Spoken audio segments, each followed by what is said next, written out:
Yes, and welcome to another day of the Digital Prisoners Digital Puzzles. All right, so let's see if you can figure out in the time given what these images have in common. Music, please. Do do do do do do do. Do do do do down down down down down down down down down down down bow bow bow bow bow bow down down. All right, so let's see what you came up with. Did you get planning ahead? If you did, you're the $1 million winner. All right, so um, let's take a look at these for a minute. Uh, this guy, we'll start with this guy. He clearly didn't plan very much ahead for his day at work. Probably overslept, slept in, and you can see he left the house without his pants on. He's got his coffee in his briefcase, and he's off to work and left his pants and shoes off. You know, it could happen to any of us. So, you know, on a daily basis, sometimes it's good to plan ahead. Um, this here, you can see this tree has fallen into somebody's house. This is something that could easily happen. I was renting a home when I was in college. I had several roommates, and we had a tree fall on our house, very similar to this, except it did a lot more damage. The tree was actually sitting in the kitchen, in the bathroom, and part of the living room. It went straight through the roof, a huge old tree in the middle of a big rainstorm. So, I mean, things were flooded. Um,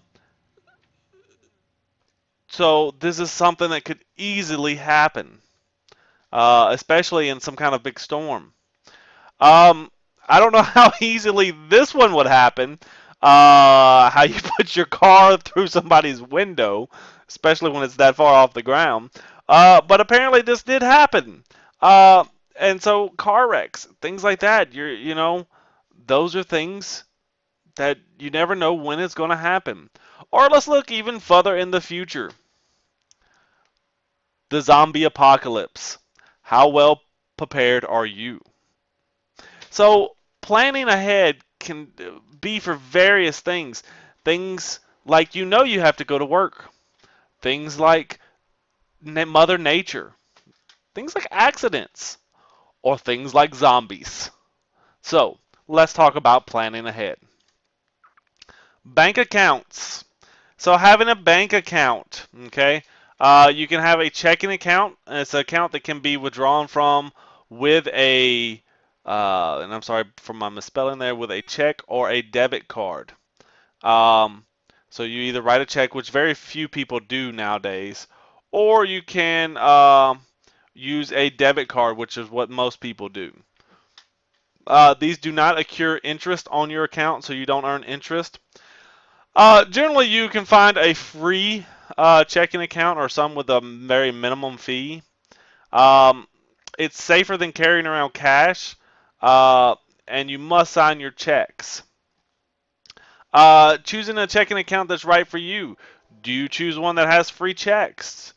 Do you use a lot of checks? Does that matter to you? Free ATMs. Can you use the ATM whenever you want? That's one to me. If you're going to charge me for that, I don't want to have business with you. Online banking, is that a big deal to you? I don't do online banking, so it's not a big deal to me. I go and check. Um, um, Auto drafts. Can you set up auto drafts on this checking account where your bills are automatically paid? Um, and so there are some that charges you fees for going and talking to an actual person. So all these things are things to take into account whenever setting up a checking account, which is a good thing to have so that you can access your money, yet keep it kind of safe. When writing a check, you should keep a checkbook register where you can write down information about who, when, how much, and who you wrote the check to. Uh, because if you don't, you can easily overwrite uh, the money in your account. You might wind up with, writing hot checks, as they call them, because there's not enough money in your account to cover it. Debit cards. Check plus credit cards equal debit cards. Okay? So it's credit cards, but they're not run on credit. They're run on the money that you have in your checking account. Generally, they are used where you can use credit cards. Money is taken out of your account immediately. It's not like a credit card where you pay that money later. You're not buying on credit, you're buying on the money you actually have. And instead of a signature, you usually use a PIN number. Okay, usually use a PIN number for a debit card. Savings account. An account that pays interest but can't be withdrawn from by a check or debit card. It has its own little account, and you usually go into the bank or drive through or online banking and move money in and out of a savings account, or you can have it auto deposited or so forth. You receive small amounts of interest on your money in your savings account. Depending on your savings account and the interest rates at the time, that money earns a little money for you. Not much, but a little. CDs. They're similar to a checking account. However, to a savings account, but a CD earns more interest than a savings account. Um, but your money is not usually easily accessible. Most CDs have it to where if you draw it out before the expiration of that CD, then you'll take a penalty and lose some of the money. Um, Other CDs have it, and this is the way I like to find CDs if I get a CD, is if I have a one-time withdrawal, and I use that as an emergency. Like if I set up a 6-month CD and I have a one-time withdrawal, well, if there's an emergency and I need to get to that money, I can. Uh, this is great for rainy day funds for that purpose. So you're not going to touch it except for that one-time fee. That one-time use. And so this way, that money is sure. You don't go, oh, well, man, I really want McDonald's or Burger King tonight, so I'm going to pull a little money out of that. Well, no, because then you'll take a penalty the next time. So you usually save that until you really need it. So CD is a good place to put some rainy weather money.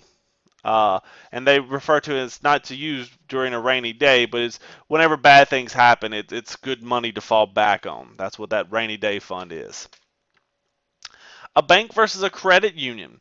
Credit union, nonprofit, cooperative financial institution, uh, owned and controlled by its members. To join, you must first be a part of whatever the common interest is. A specific community, a specific job, a certain organization. You got to be a part of that and to belong to their credit union. Does most everything a bank does. However, there are some cons to it sometimes. May not be eligible. If you wanted to get into a credit union, you might not be eligible because you might not meet the requirements for that particular credit union. And a lot of times they don't have as many locations or ATMs as a bank does. So if you like accessibility to your money in various places, then the credit union might not be exactly what you want. Pros is usually better member service. May set up a network of free ATMs with other groups. So sometimes they'll work with maybe other credit unions or something, and you can use any of those credit unions' ATMs for free. And they're nonprofit, so they usually offer better rates. A budget. Uh-oh, now we're getting serious up in here. A budget is a financial plan that spells out your expenses, your income, and your projected savings. You need to set your financial goals. What do you want to have? Where do you want to be at? Do you want a car? Do you want a house? Do you want jewelry? Do you want to travel? Do you want to go to college? Do you want to own the newest electronics and gadgets? Do you have long-term versus short-term goals? Long-term goals, are things like buying a house, buying a car, um, going to college, things that are going to be over a longer period of time. Short term are usually anywhere from 1 to 5 years uh, or less. Could be a month from now. In a month from now, I want to have this done. That would be a short term. But some people will expand depending on who you're talking to. Short term, all the way up to about 5 years. Anything beyond that is considered a long term goal. Uh, and a good thing to do is to make a list and set out and say, these are my long term goals, these are my short term goals. How do I best accomplish them? Set up a budget. How do we do that? Well, we calculate how much we make, calculate how much we spend. So you need to know where you're spending your money. It's good. You can do this several ways. If you're paying for your money or paying for everything you do with a debit card or with a credit card, you can go look at your statement and see where your money's going. And some of them actually even offer services where they break that down for you. You could write it down, keep a journal for a month, a couple months, and write down, okay, I paid so much to this and so much to that. And then you can go back and see where your money's going. And that really helps out a lot of times because then you can say, oh man, I'm really wasting a lot of money on this. Let me cut back on it.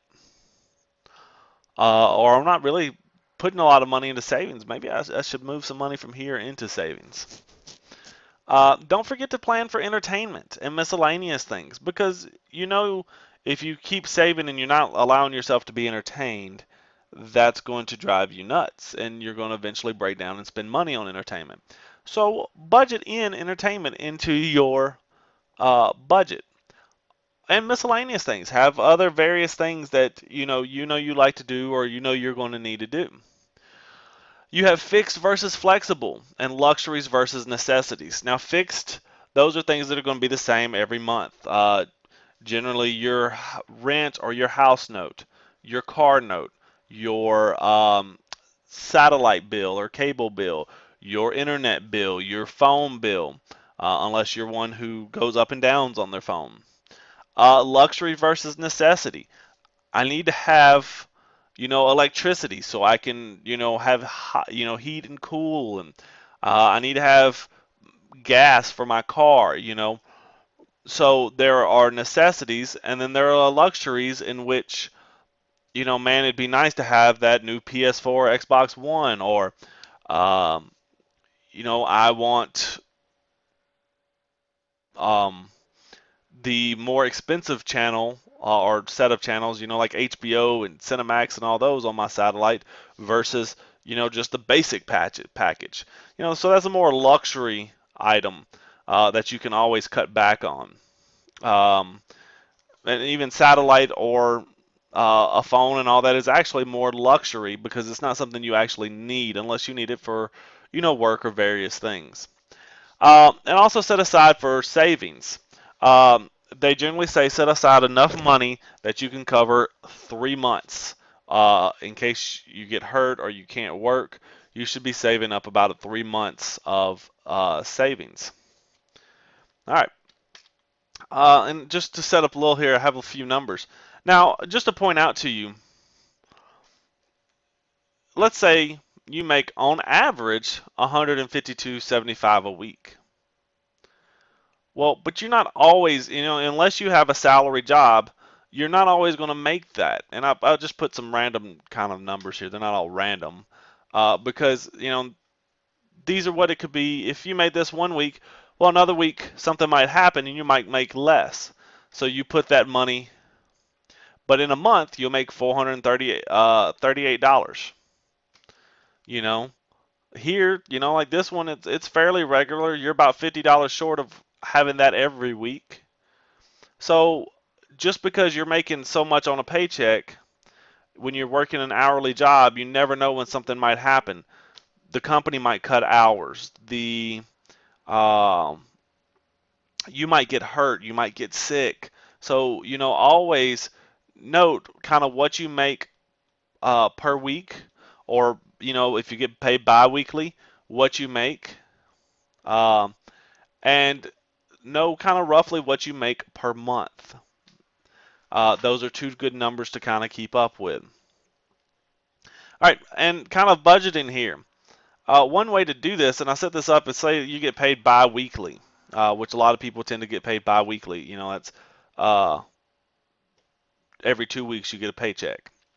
And so you get, you would want to set up, let's say these are your total costs here. My insurance every month, say, has cost me $245. Well, I want to set aside $125 every month or every paycheck in order to pay for this insurance. Because at the end of the month, I'll have $150, so I'm sure to have enough to cover. And you have that set aside specifically for insurance. You know, some people do this various ways. I've seen people have different savings account where all their bill money goes straight to. I see people who, does this in envelopes. They set envelopes aside. Some people can just, compartmentalize it without setting different money aside. Um, and then you have that extra $5. Well, that extra $5, you can either take that left over and put it into savings, or leave it in kind of this fund. So if something ever happens, you have a little extra money to pay that. Um, Phone, you pay that. Now, your phone changes, so you might actually want to put even more, maybe $55 in case you have a higher phone bill. You talked a little over your minutes. Um, Gas. Gas is one of those that kind of goes up and down. You can generally know how much you're going to spend, but some months will be higher than others.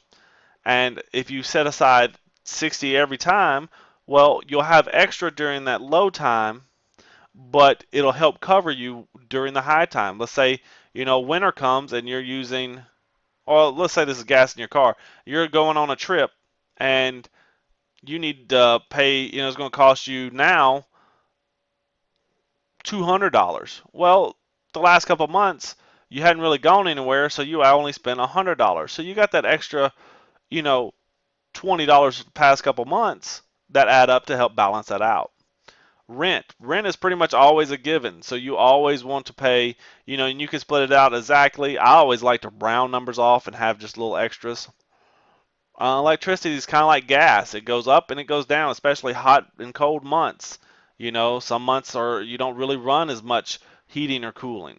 And then entertainment is pretty much a straightforward.